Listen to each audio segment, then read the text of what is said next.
سیر کرنے والے گلشن حال کے اور دوربین لگانے والے ماضی اور استقبال کے روایت کرتے ہیں کہ جب زمانے کے پیرہن پر گناہ کا داغ نہ تھا اور دنیا کا دامن بدی کے غیار سے پاک تھا، تو تمام اولاد آدم مسرت عالم اور بے فکری مدام کے عالم میں بسر کرتے تھے۔ ملک فراغ تھا اور خسر آرام رحم دل فرشتہ مقام گویا ان کا بادشاہ تھا۔ وہ نہ رعیت سے خدمت چاہتا تھا اور نہ کسی خراج باغ مانگتا تھا۔ اس کی اطاعت اور فرما برداری اسی میں ادا ہو جاتی تھی کہ آرام کے بندے قدرتی گلزاروں میں گلگشت کرتے تھے، ہری سبزہ کیاریوں میں لوٹتے تھے، آب حیات کے دریاؤں میں نہاتے تھے۔ ہمیشہ وقت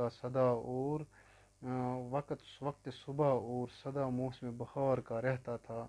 نہ گرمی میں تہ خانے سجانے پڑتے، نہ سردی میں آتش خانے روشن کرتے۔ قدرتی سامان اور چشموں اور اپنے جسموں کی قوتیں ایسی موافق پڑتی تھی کہ جاڑے کی سختی یا ہوا کی گرمی معلوم ہی نہ ہوتی تھی۔ ٹھنڈے اور میٹھے پانی نہروں میں بہتے تھے، چلتے چشموں پر لوگ جھکتے اور منہ لگا کر پانی پیتے تھے۔ شربت سے سوا مزہ اور دودھ سے زیادہ قوت دیتے تھے۔ جسمانی قوت ہاضمہ کے لیے ساتھ رفیق تھی۔ بھوک نے ان کی اپنی ہی زبان میں ذائقہ پیدا کیا تھا کہ سیدھے سادے کھانے اور جنگلوں کی پیداواریں رنگا رنگ نعمتوں کے مزے دیتے تھے۔ آب و ہوا قدرتی غذائیں تیار کر کے زمین کے دسترخوان پر چن دیتی تھی۔ وہ ہزار مقوی اور مفرح کھانوں کے کام دیتی تھی۔ صبا نسیم کی شمیم میں ہوائی خوشبوؤں کی عطر مہک رہی تھی۔ بلبلوں کے چہچہے، خوش آواز جانوروں کے رمزے سنتے تھے۔ خوبصورت چرند پرند آس پاس کلیل کرتے تھے۔ جا بجا درختوں کے جھرمٹ تھے، انہی کے سائے میں سب چین سے زندگی بسر کرتے تھے۔ یہ عیش و آرام کے قدرتی سامان اس بہتات سے تھے کہ ایک شخص کی فراوانی سے دوسرے کے لیے کمی نہ ہوتی تھی اور کسی طرح ایک سے دوسرے کو رنج نہ پہنچتا تھا۔ سب کی طبیعتیں خوشی سے مالا مال اور دل فارغ البال تھے۔ دیکھو اب انسان کی نیت میں فرق آتا ہے اور کیا جلد اس کی سزا پاتا ہے۔ اتفاقاً ایک میدان وسیع میں تختہ پھولوں کا کھلا کہ اس سے عالم مہک گیا، مگر بو اس کی گرم اور تیز تھی۔ تاثیر یہ ہوئی کہ لوگوں کی طبیعتیں بدل گئی اور ہر ایک دل میں خود بخود یہ کھٹک پیدا ہوئی کہ سامان عیش و آرائش کا جو کچھ ہے میرے ہی کام آئے اور اس کے پاس نہ جائے، اور اس غرض سے اس گلزار میں گل گشت کے بہانے کبھی تو فریب کے جاسوس اور کبھی سینہ زوری کے شیاطین آ کر چالاکیاں دکھانے لگے۔ پھر تو چند روز کے بعد کھلم کھلا ان کی ذریات یعنی غارت تاراج لوٹ مار آن پہنچے اور ڈاکے مارنے لگے۔ جب راحت و آرام کے سامان یوں پیدا ہونے لگے تو رفتہ رفتہ غرور، خوش پسندی، حسد نے ان کی باغ میں آ کر مقام کر دیا۔ ان کے ان کے اثر صحبت سے لوگ بہت خراب ہوئے، کیونکہ وہ اپنے ساتھ دولت کا پیمانہ نہ لائے۔ پہلے تو خدائی کے کارخانے نے فارغ البالی کے آئین اور آزادی کے قانون کے موجب کھلے ہوئے تھے، یعنی عیش و آفر اور سامان فراواں جو کچھ درکار ہو موجود تھا۔ اسی بے احتیاطی کو لوگ تونگری کہتے تھے۔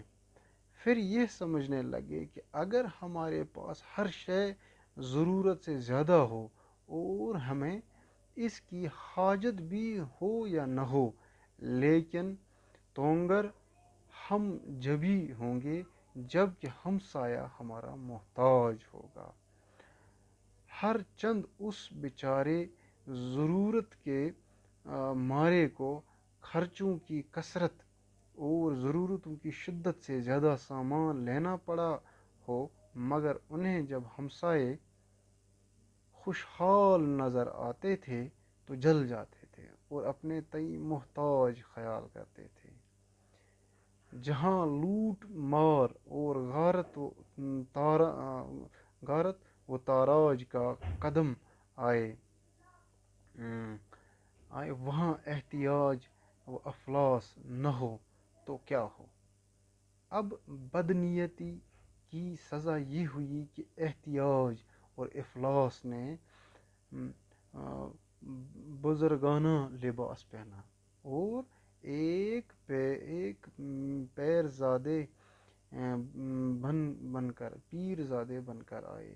حضرت انسان کی تم خام کے خمیر تھے، خسر و آرام کی عقیدت کو چھوڑ کر ان کی طرف رجوع ہوئے، چنانچہ سب ان کے مرید اور معتقد ہو گئے۔ ہر شخص اپنے تئیں حاجت مند ظاہر کر کے فخر کرنے لگا۔ مقام افسوس یہ ہے کہ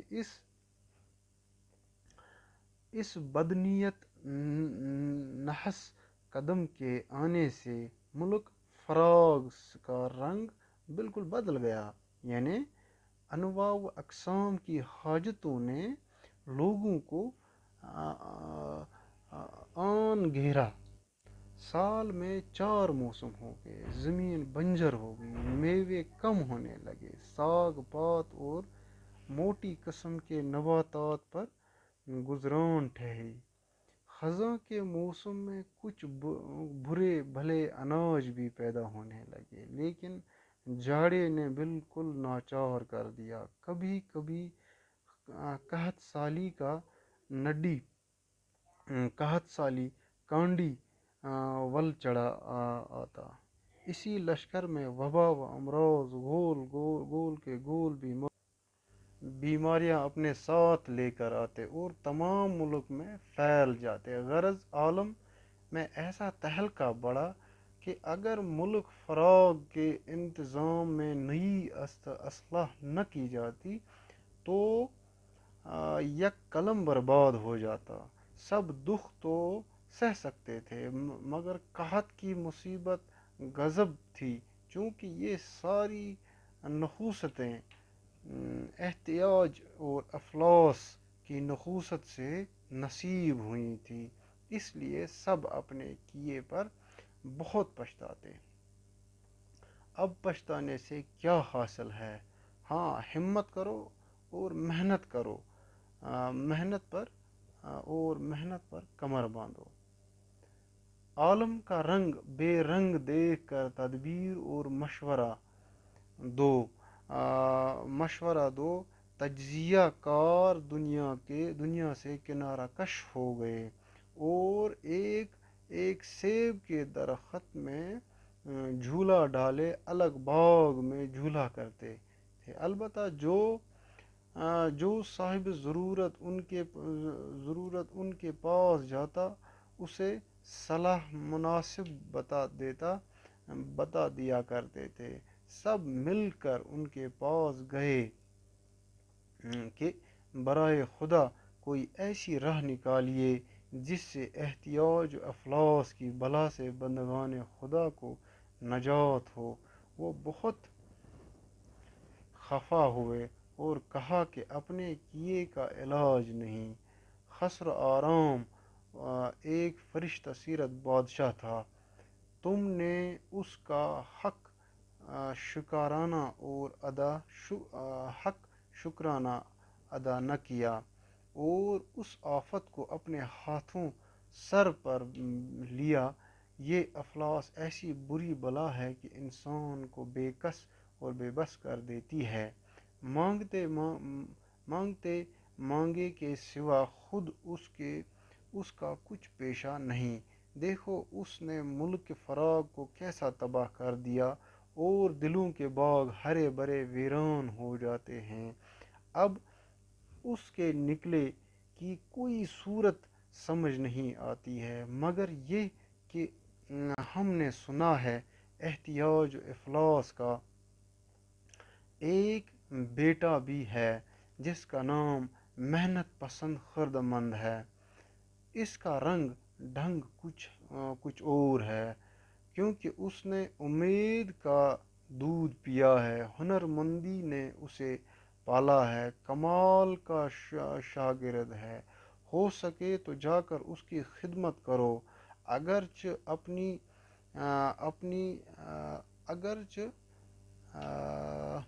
اسی کا فرزند ہے، لیکن اول تو سلطنت کا مقدمہ درمیان ہے، دوسرے ماں کے دودھ کا زور اس کے بازوؤں میں ہے، استاد کی پھرتی اور چالاکی طبیعت میں ہے۔ شاید کچھ کر گزرے۔ تدبیر اور مشورہ کا سب نے شکریہ ادا کیا اور سیدھے محنت پسند خردمند کے سراغ پر آئے۔ دامن کوہ میں دیکھا کہ ایک جواں قوی ہیکل کھڑا ہے، چہرہ اس کا ہوا سے جھریایا ہوا، دھوپ میں تمتمایا ہوا، مشقت کی ریاضت سے بدن اینٹھا ہوا، پسلیاں ابری ہوئی اور ہاتھ میں کچھ کھیتی کا سامان، ایک ہاتھ میں معماری کے اور اوزار لیے ہانپ رہا ہے، اور ایسا معلوم ہوا کہ ابھی ایک برج کی عمارت کی بنیاد ڈالی ہے۔ سب نے جھک کر سلام کیا اور ساری داستان اپنی مصیبت کی سنائی۔ وہ انہیں دیکھے ہی ہنسا اور ایک کہا مار کر پکارا کہ آؤ انسانو، نادانو، آرام کے بندو، عیش کے پابندو، آؤ آؤ، آج سے تم ہمارے سپرد ہوئے، اب تمہاری خوشی کی امید اور بچاؤ کی راہ اگر ہے تو ہمارے ہاتھ ہے۔ خسر آرام ایک کمزور کامچور ہے، بے ہمت، کم حوصلہ، بولا بھالا، سب کے منہ کا نوالا تھا، نہ تمہیں سنبھال سکا،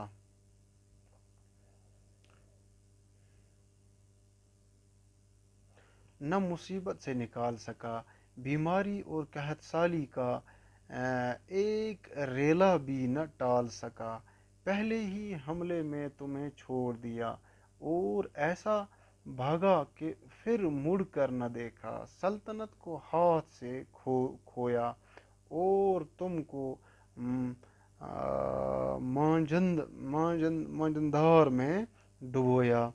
آج سے تم ہماری خدمت میں حاضر رہو اور ہماری آواز پر آیا کرو، ہم تمہیں ایسی تدبیریں سکھائیں گے کہ جس سے یہ شوریت زمین کی دور ہو جائے گی، ہوا کی شدت اعتدال پائے گی، گرمی سے سردی کی خوراک نکل آئے گی، ہم تمہارے لیے پانی سے مچھلی، ہوا سے پرندے، جنگل سے چرندے نکال لیں گے، زمین کا پیٹ چاک کر ڈالیں گے اور پہاڑوں کی انتڑیاں نکالیں گے، ایسے ایسے دھات اور جواہرات دیں گے کہ تمہارے خزانوں سے کے لیے دولت ہو، ہاتھوں میں طاقت ہو اور بدن کی حفاظت ہو، زبردست حیوانوں کے شکار کرو گے اور ان کے اوزاروں سے محفوظ رہو گے، جنگل کے جنگل کاٹ لو گے، پہاڑ کے پہاڑ اکھاڑ دو گے، تم دیکھنا میں زمانے کو وابستہ تدبیر اور تمام عالم کو اپنے ڈب پر تشخیر کر لوں گا۔ غرض ان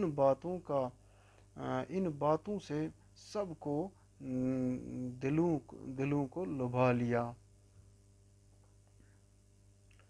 وہ بھی سمجھ کر محنت پسند خردمندی آرام خیر خواہ اور ہمارا دلی دوست ہے، ہاتھ جوڑ جوڑ اس کے پاؤں پر گرے، ہمت اور تحمل اس کے پہلو میں کھڑے تھے، اسی وقت انہیں جماعت مذکور پر افسر کر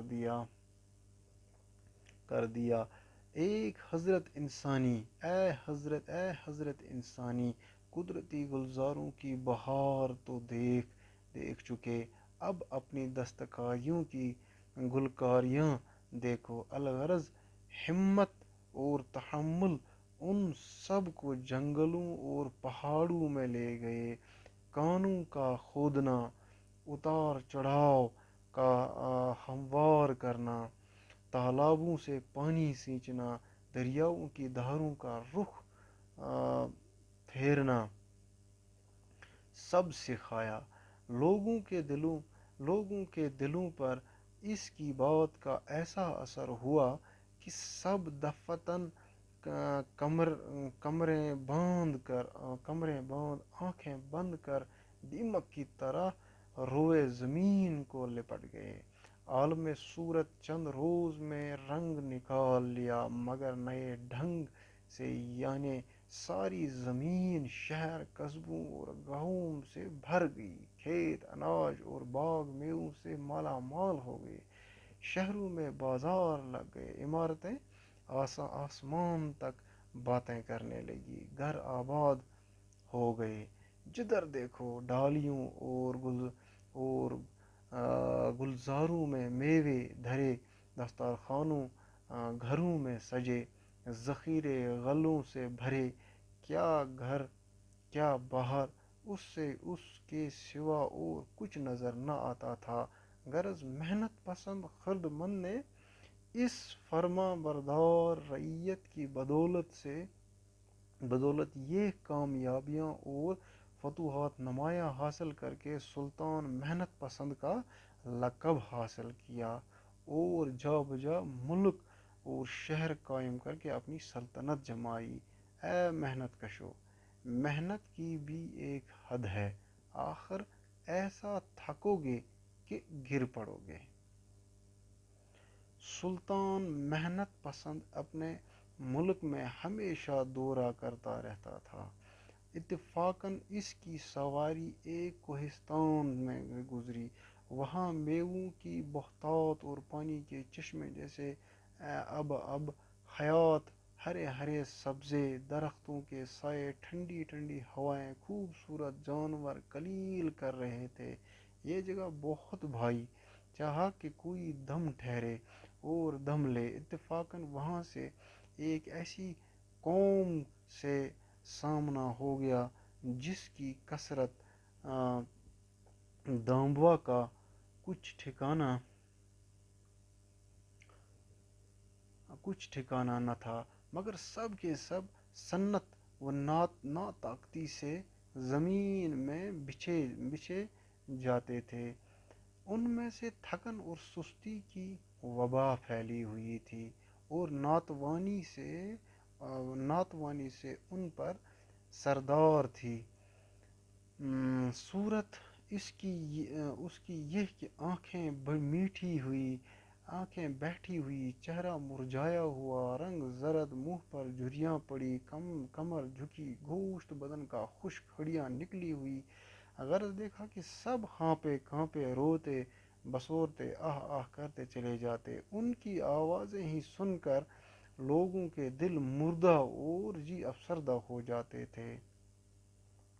تحمل اور ہمت کو جوں ہی ان کی صورت نظر آئی، دفتن غش کھا کر گر پڑے۔ اس جنگل کی ہوا میں عجب تاثیر تھی، اور بھلے چنگے آدمیوں کے جی چھوٹے جاتے تھے اور حوصلے پست ہو جاتے تھے۔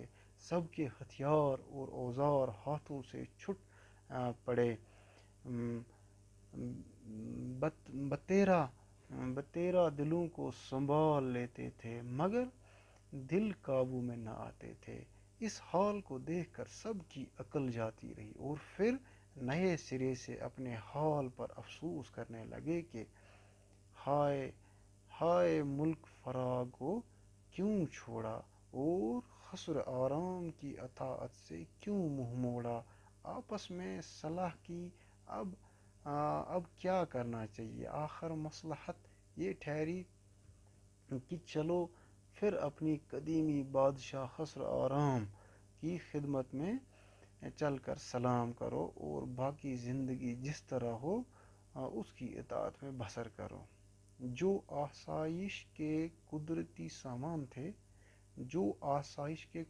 سامان تھے وہ اپنے ہاتھوں کھوئے۔ اب محنت کے بنائے ہوئے سامانوں سے آرام چاہتے ہو؟ نہ ہوگا۔ خسر آرام بھی دنیا کے پردے پر سے اٹھ نہ گیا تھا۔ ایک پل میں اس کے پاس جا پہنچے۔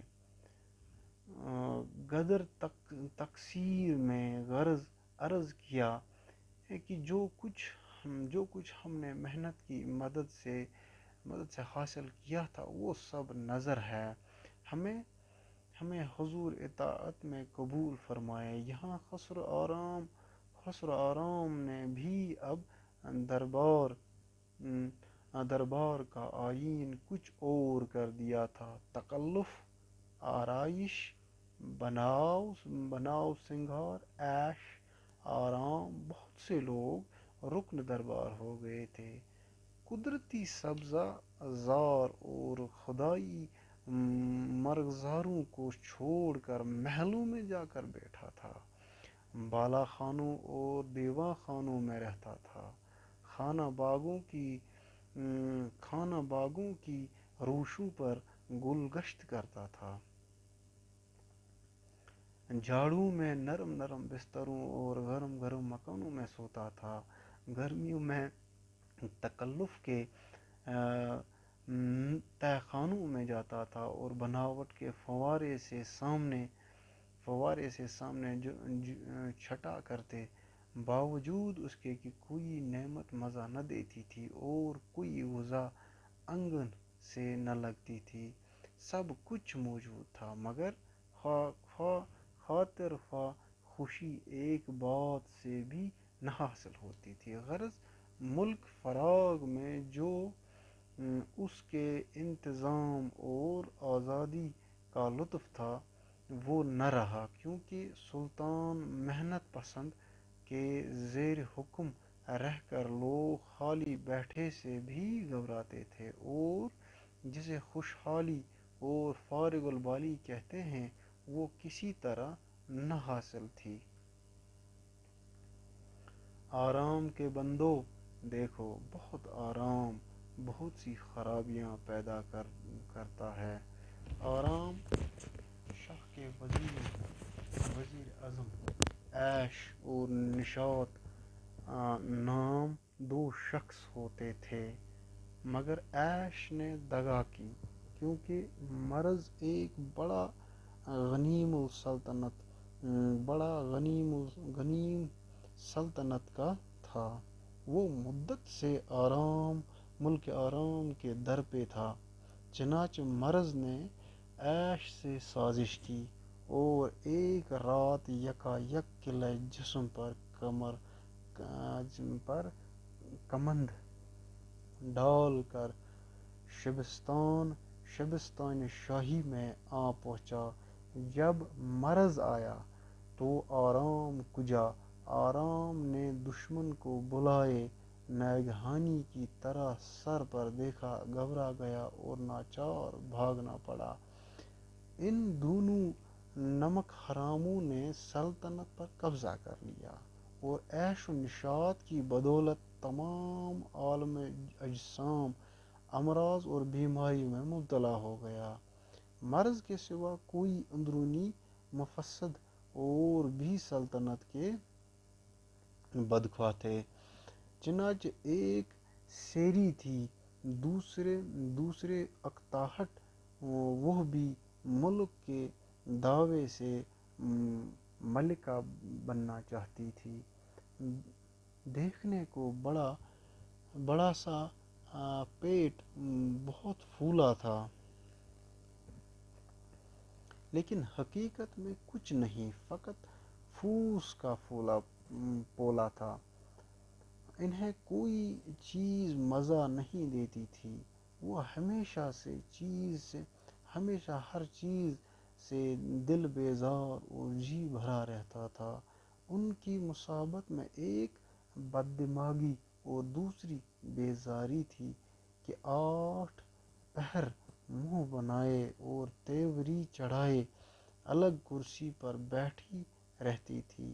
جو نعمت انہیں ملتی شکریہ کر حق خفگی اور بدمزاجی کے ہاتھوں ادا ہوتا۔ ملکہ مذکور کی نگاہ میں یہ تاثیر تھی کہ ایک نظر میں ساری دنیا کی نعمتیں خاک میں مل جاتی تھی۔ کیسی ہی سہوانی خوشبو میں ٹھنڈی ٹھنڈی ہوائیں، ہرے ہرے سبزہ زار بہار پر ہوتے تھے، مگر جب اس کے سامنے سب مٹی ہو جاتے تھے۔ اس سے آرام کا لطف زندگی بالکل نہ رہا اور اس کے سبب سے رعایا کا بھی جی بیزار ہونا شروع ہوا۔ عیش کے بندے جب حد سے زیادہ دک ہوئے تو طبیب کا کیا خوب ڈھونڈا ہے۔ رفتہ رفتہ سب ہمراہی آرام شاہ کے سے کنار کش ہو گئے۔ بعض بے مروت تو عیش میں گھل مل گئے اور عیش نے بھی وعدہ کیا کہ میری پاس 2 حکیم ہیں جن کے پانی کی بوند تیزاب اور خاک کی چٹکی اکسیر ہے، سیری کی خاک اڑا جائے گی، ہر ایک چیز مزہ دینے لگے گی اور ہر ایک بات کا لطف آئے گا۔ ان حکیموں کا نام حرص اور ہوس ہے۔ یہ سن کر بہت لوگ تو عیش کے فسلاوے میں آ کر حرص کے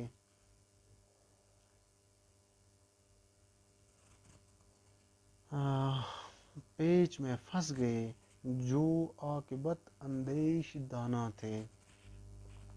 وہ پھر تدبیر اور مشورے کے پاس پہنچے، سبارے دکھ سنائے اور جو مصیبتیں گزری تھی سب داستان بیان کی۔ انہوں نے بہت افسوس کیا کہ کیا قصر آرام کی بدولت تم نے بہت آرام کیے، نتیجہ اس کا یہ ہوا کہ کسی کام کے نہ رہے، محنت سے اس کا تدارک کیا، اس کی تمہیں برداشت نہ ہوئی اور صنعت اور صحت اور توانائی سے فریاد کرنے لگے، عیش و نشاط سے تفریح کا بندوبست کیا، اس سے بہت لطف اٹھائے، مگر انہوں نے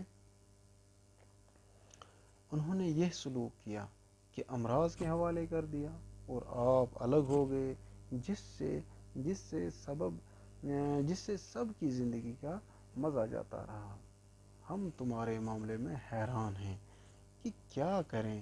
سب نے بہت منت کی اور التجا کی، آخر دونوں کو ساتھ لے کر پھر سلطان محنت پسند کے پاس گئے اور خسر و آرام کی طرف سے پیغام سلام دوستانہ پہنچا کر صلاح کی تدبیر کی۔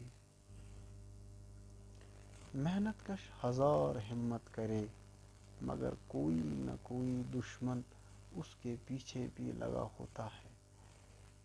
جس طرح خسر آرام سیری کے ہاتھ سے عاجز آ گیا تھا، اسی طرح سلطان محنت پسند کاہلی کے ہاتھ سے تنگ تھے، کیونکہ وہ ہمیشہ ان کی سرحد پر گھات لگائے بیٹھی رہتی تھی۔ چنانچہ دونوں نے مصلحت اسی میں دیکھی کہ باہم اتفاق کریں۔ حق یہ ہے کہ آرام کا مزہ بھی محنت بغیر نہیں۔ اب ذرا محنت کا لطف دیکھو۔ غرض تدبیر اور مشورے کی صلاح سے دونوں متفق ہو کر ملک کے افراغ اور قشور راحت کو باہم تقسیم کر لیا۔ محنت پسند خردمند کو دن کی سلطنت ملی، خسر و آرام کو رات کی۔ دونوں سلطنتوں میں عہد نامہ ہوا کہ بنیاد محبت کے استحکام کے لیے بندوبست ہونے لگے۔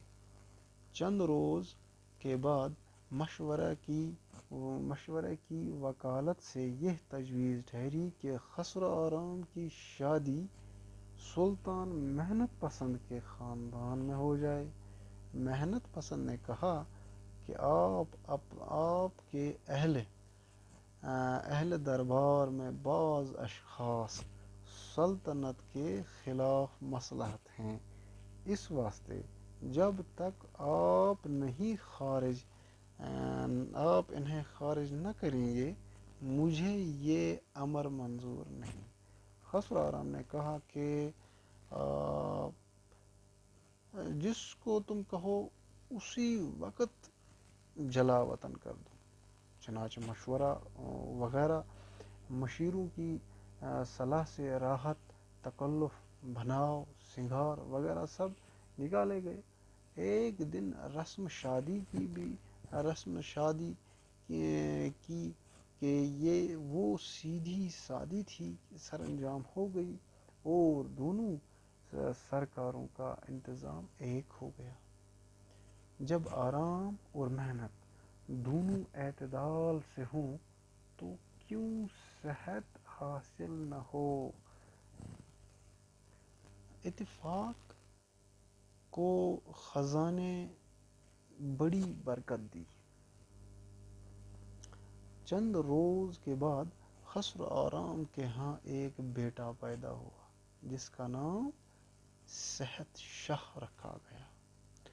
بڑی خوشیاں ہوئیں، دونوں طرف رسوم مبارکبادی کی ادا ہوئی۔ گنہگاران سلطنت یعنی نشاط اور عیش کی خطائیں بھی اس خدا داد خوشی کے شکرانے میں معاف ہوئیں، مگر اس شرط پر کہ بے طلب سامنے نہ آئے، نہ بے تقریب بلائے جائیں گے۔ غرض صحت شہزادہ بی بی سلامت خاتون کا دودھ پیتا تھا، خواجہ پرہیز اسے پرورش کرتے تھے۔ انہی کی تعلیم و تربیت میں بڑا ہوا۔ چونکہ دو گھروں میں ایک چراغ تھا، خسر آرام اور سلطان محنت پسند دونوں آنکھوں کا نور سمجھتے تھے۔ صحت شہزادہ بھی دونوں بزرگوں کی برابر اطاعت اور دونوں سلطنتوں کی برابر رعایت رکھتا تھا۔ اتفاق کی برکت سے خدا نے دونوں گھر روشن اور سلطنت آباد کی، اور خدا کے بندوں کو بھی آئے دن مصیبتوں سے نجات دی۔ اس طرح سے نیرنگ خیال کا جو دوسرا مضمون ہے اینڈ ہوتا ہے۔ تو تیسرے ویڈیو میں ہم سچ اور جھوٹ کا رزنامہ پڑھیں گے۔ باقی والسلام۔